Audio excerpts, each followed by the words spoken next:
श्री स्वामी समर्थ. जय जय स्वामी समर्थ. तुम्हा सर्वांचं पुन्हा एकदा अगदी मनापासून आपल्या या नवीन व्हिडिओमध्ये मी स्वागत करते.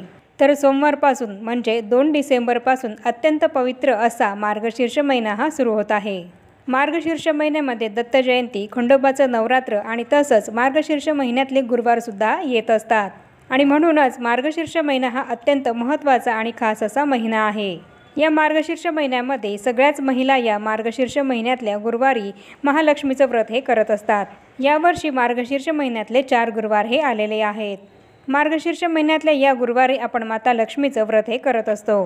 आपल्या सुखी कुटुंबासाठी, आपल्या घराची प्रगती होण्यासाठी, आपल्या मुलांची, आपल्या पतीची प्रगती होण्यासाठी, तसंच आपल्याला अखंड सौभाग्य लाभावं, माता लक्ष्मीची आपल्या संपूर्ण घरावर कायम कृपा राहावी, यासाठी महिला मार्गशीर्ष महिन्यातल्या या गुरुवारांचं व्रत करत असतात. मार्गशीर्ष महिना हा माता लक्ष्मीच्या पूजेसाठी, आराधनेसाठी खूप महत्त्वाचा मानला जातो. त्यामुळे या महिन्यामध्ये काही चुका या आपल्याला टाळायच्या आहेत. अशा काही गोष्टी आहेत ज्या आपल्याला चुकूनही मार्गशीर्ष महिन्यामध्ये करायच्या नाही आहेत.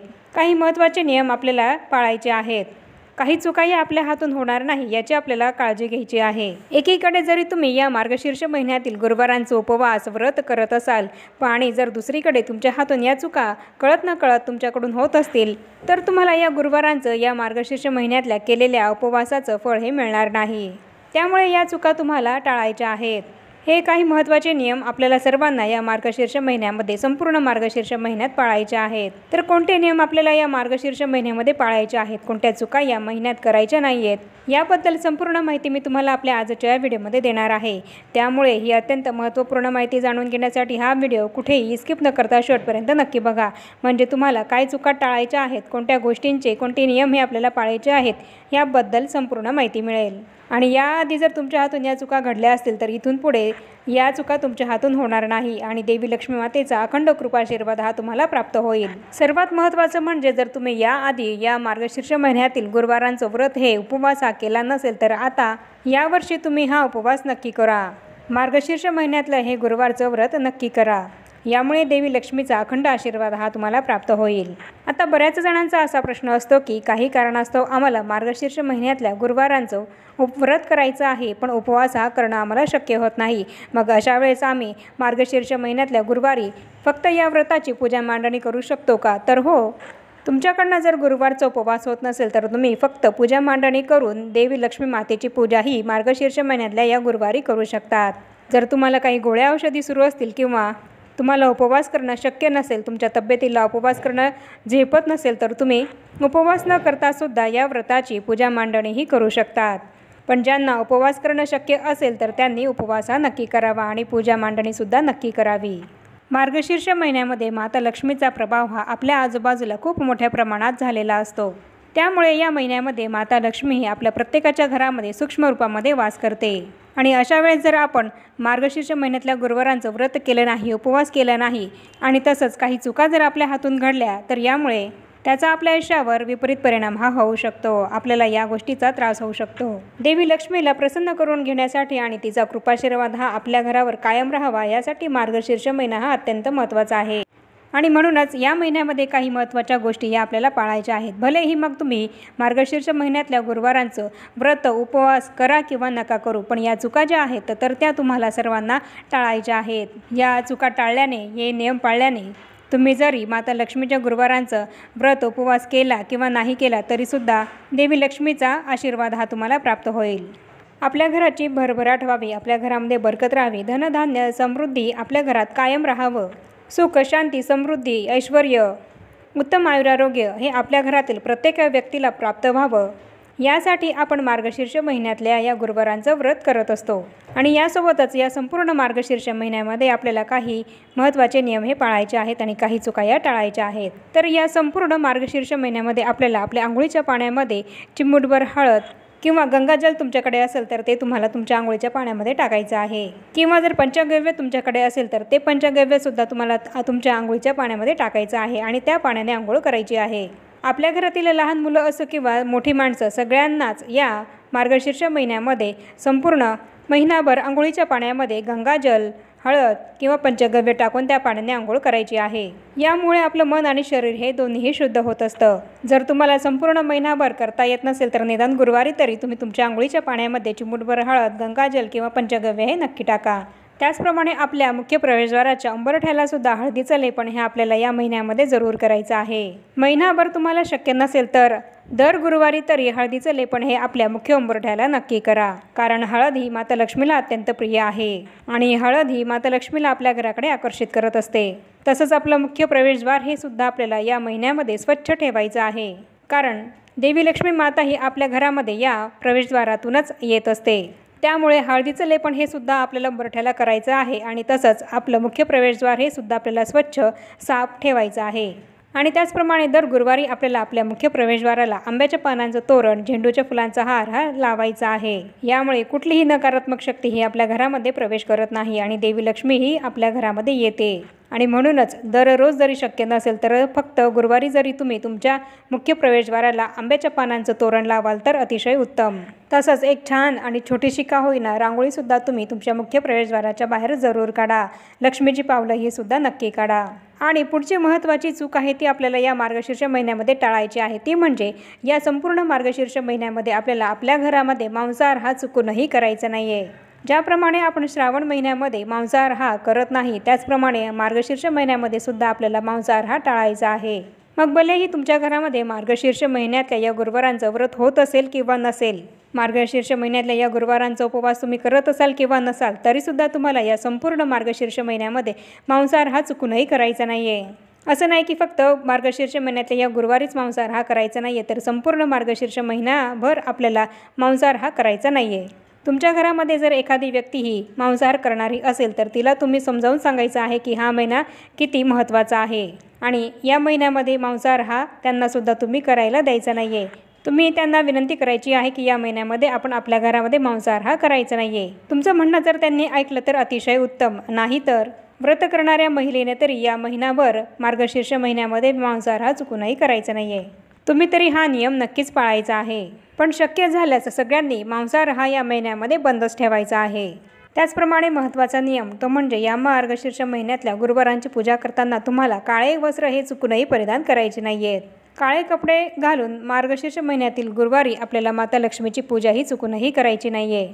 तसंच मार्गशीर्ष महिना हा अत्यंत पवित्र महिना आहे माता लक्ष्मीच्या पूजेसाठी, सेवेसाठी।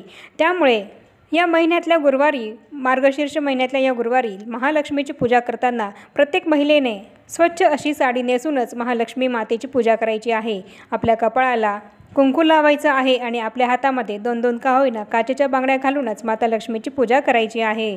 तसंच माता लक्ष्मी आणि श्रीहरी विष्णूंची या महिन्यामध्ये आपल्याला खूप सेवा करायची आहे। यासाठी संपूर्ण महिनाभर तुम्हाला देवी लक्ष्मीची पूजा सेवा करताना जेव्हा आपण देवपूजा करतो तर तेव्हा श्री विष्णूंची आणि महालक्ष्मीची जी स्तोत्र आणि मंत्र तुम्हाला येत असतील तर ती जरूर म्हणायची आहे। आणि जर म्हणायला वेळ नसेल तर तुम्ही यूट्यूबवर सुद्धा लावून ती सुद्धा ऐकू शकतात।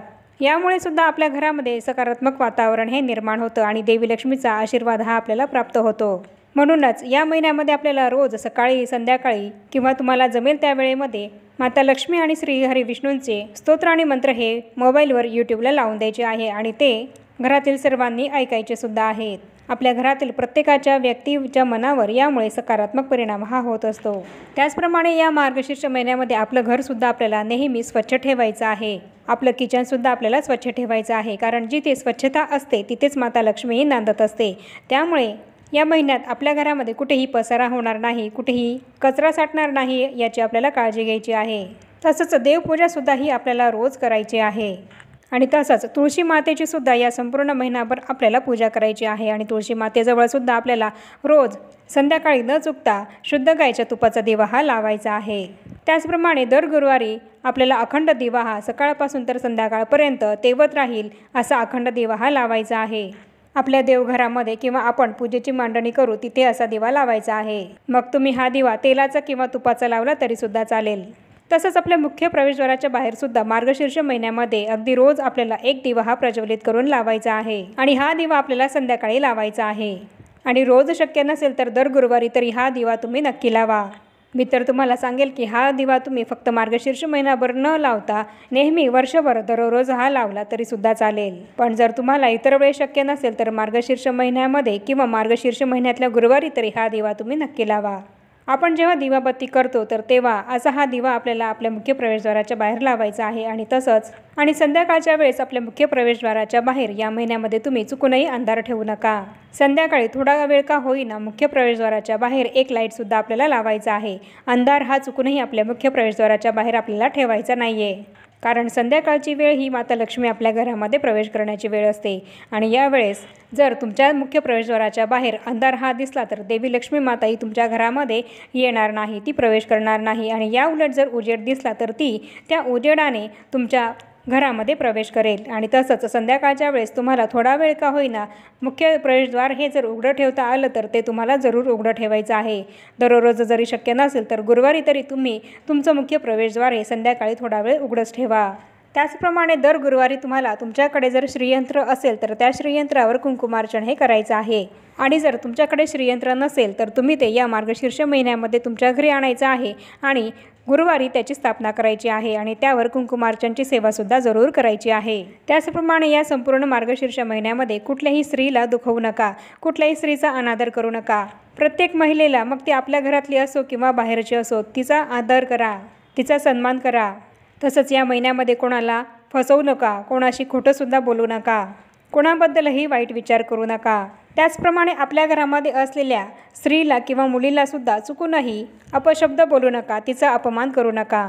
कारण आपल्या घरातली स्त्रीचं मन हे जर दुःखी असेल तर अशा घरामध्ये तुम्ही कितीही देवदेव जरी केलं तरीसुद्धा त्या घरामध्ये माता लक्ष्मी ही कधीही प्रवेश करत नाही.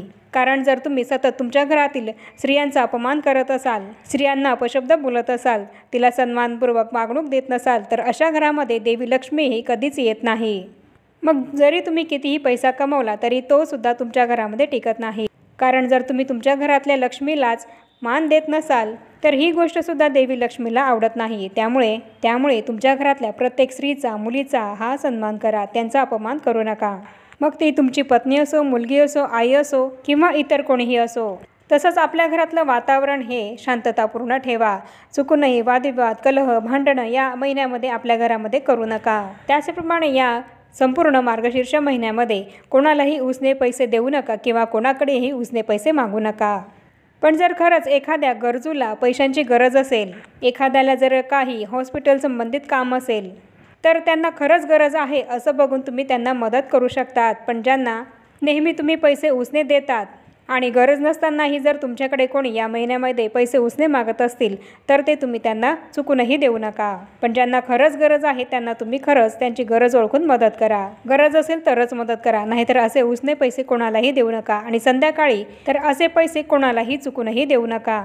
त्याचप्रमाणे तुमच्या घरी जर कोणी एखादी व्यक्ती संध्याकाळी दूध, दही, ताक, मीठ, पीठ अशा वस्तू किंवा झाडू हे सुद्धा जरी तुमच्याकडे मागायला आली तर त्या व्यक्तीला सुद्धा हे तुम्ही चुकूनही देऊ नका. मुख्य म्हणजे संध्याकाळी आणि गुरुवारी तर संध्याकाळी अजिबातच देऊ नका. कारण या वस्तू लक्ष्मीकारक मानल्या जातात आणि आपल्या घरातली अशी लक्ष्मीकारक वस्तू आपल्याला संध्याकाळी कोणालाही द्यायची नाही आहे. त्याचप्रमाणे या संपूर्ण महिनाभर आपल्या घरामध्ये आपल्या दाराशी कुठलाही प्राणी आला, मग गाय असो, कुत्रा असो किंवा इतर कुठलाही पक्षी असो, तर त्यांना आपल्याला असंच हुसकावून लावायचं नाही आहे. या उलट तुम्हाला जी काही वस्तू त्यांना खायला देता आली तर ती खाऊ घालायची आहे. आणि तसंच तुमच्या घरामध्ये जर मुंग्या असतील तर त्या मुंग्यांनासुद्धा तुम्ही या महिन्यामध्ये मारायचं नाही, तर त्यांना आपल्या घराच्या एका कोपऱ्याला साखर टाकायची आहे. म्हणजे त्या मुंग्या साखर खातील आणि निघून जातील, पण त्यांना आपल्याला मारायचं नाही आहे. आणि तसंच तुमच्या घरामध्ये या महिन्यामध्ये जर एखादी सवाष्ण स्त्री आली किंवा कुमारी कन्या आली तर तिलासुद्धा असाच रिकाम्या हाती तुम्ही जाऊ देऊ नका. तुम्हाला जे काही तिला खाऊ घालणं, पिऊ घालणं शक्य होत असेल तर ते तुम्ही तिला नक्की खायला द्या. मग तुम्ही दूध तिला प्यायला देऊ शकतात किंवा फळं देऊ शकतात किंवा कमीत कमी तिच्या हातावर साखरसुद्धा तुम्ही तिला खायला देऊ शकतात. आणि एखादी सवाष्ण स्त्री जर आली तर तिला तुम्हाला हळदी कुंकू हे लावायचं आहे आणि तिलासुद्धा तुम्ही काहीतरी खायला द्यायचं आहे. आणि तिची ओटी जर तुम्हाला भरता आली तर तुम्ही तिची ओटीसुद्धा नक्की भरा. पण असंच न काही खाता पिता उपाशी अशा स्त्रीला किंवा कुमारी कन्येला तुम्ही तुमच्या घरातून जाऊ देऊ नका. त्याचप्रमाणे या मार्गशीर्ष महिन्यामध्ये एक चूक आहे ती सुद्धा आपल्याला टाळायची आहे, ती म्हणजे संध्याकाळच्या वेळेस दिवाबत्ती करण्याच्या वेळेस आपल्या घरामध्ये आपल्याला चुकूनही झाडू हा मारायचा नाही आहे। तुम्हाला संध्याकाळी झाडू मारायचाच असेल तुमच्या घरामध्ये तर तुम्ही तो संध्याकाळी 5 वाजेच्या आधी मारायचा आहे, पण 5 नंतर दिवे लागण्याच्या वेळेस तुमच्या घरामध्ये तुम्हाला चुकूनही झाडू मारायचा नाही आहे। संध्याकाळची वेळ ही माता लक्ष्मी आपल्या घरामध्ये येण्याची वेळ असते आणि यावेळेस जर आपण आपल्या घरामध्ये झाडू हा मारला तर आपल्या घरातली लक्ष्मीही आपण बाहेर काढत असतो।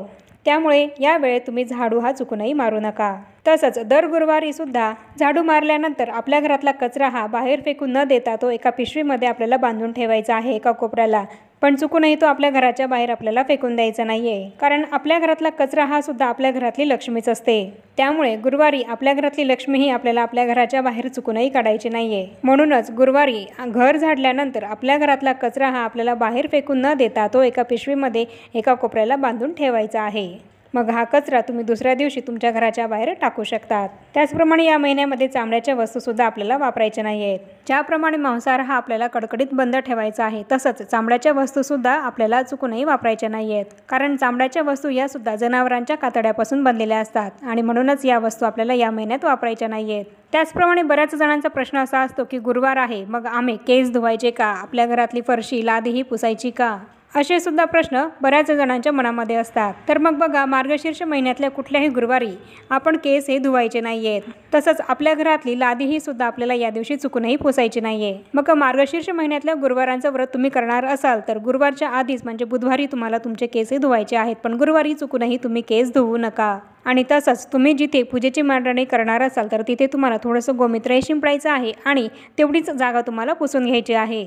आणि ही लादी जर तुम्हाला पुसायचीच असेल तर तुम्ही आदल्या दिवशी बुधवारी पुसून घेऊ शकतात, पण गुरुवारी चुकूनही पुसू नका। त्याचप्रमाणे या महिन्यामध्ये तुम्ही यथाशक्ती अन्नदानसुद्धा करू शकतात। आणि आता थंडीचे दिवस सुरू आहेत तर तुम्ही यथाशक्ती एखाद्या गरजू व्यक्तीला ब्लँकेटसुद्धा दान करू शकतात, कारण हा महिना अत्यंत पवित्र पावन असा महिना आहे आणि या महिन्यामध्ये अन्नदानाला तसंच दानधर्म करण्याला अनन्यसाधारण महत्त्व आहे। यामुळे सुद्धा देवी लक्ष्मी ही आपल्यावर प्रसन्न होत असते। त्यामुळे या महिन्यामध्ये तुम्ही दानधर्म हा सुद्धा यथाशक्ती नक्की करा। मार्गशीर्ष महिना हा देवी लक्ष्मीला प्रसन्न करून घेण्यासाठी खूप महत्त्वाचा आहे। त्यामुळे हे जे काही महत्त्वाचे नियम आहेत ते आपल्याला सर्वांनाच जरूर पाळायचे आहेत। या काही चुका आहेत तर त्या सर्वांना टाळायच्या आहेत। यामुळे देवी लक्ष्मीचा कृपा आशीर्वाद हा आपल्या घरावर कायम राहील। म्हणूनच या सर्व नियमांचं पालन सर्वांनीच करायचं आहे। हे जे काही महत्त्वाचे नियम मी पाळायला सांगितले आहे तर ते स्त्री किंवा पुरुष दोघांनीही पाळायचे आहेत। तर ही अशी अगदी छोटीशी आणि महत्त्वपूर्ण माहिती मी तुम्हाला या व्हिडिओमध्ये दिली आहे की मार्गशीर्ष महिन्यामध्ये आपल्याला काय करायचं आहे आणि काय करायचं नाही आहे, कोणत्या चुका या आपल्याला टाळायच्या आहेत याबद्दल संपूर्ण माहिती दिली आहे। आणि आता या छोट्याशा माहितीसह आपण आपला आजचा हा व्हिडिओ इथेच थांबवूया। चॅनलवर जर तुम्ही पहिल्यांदाच आला असाल तर चॅनलला जरूर सबस्क्राईब करा आणि या व्हिडिओला जास्तीत जास्त लाईक आणि शेअरसुद्धा जरूर करा। आणि भेटूया पुन्हा अशाच नवीन एका माहितीपूर्ण आणि महत्त्वपूर्ण व्हिडिओसोबत। तोपर्यंत सर्वांना श्री स्वामी समर्थ।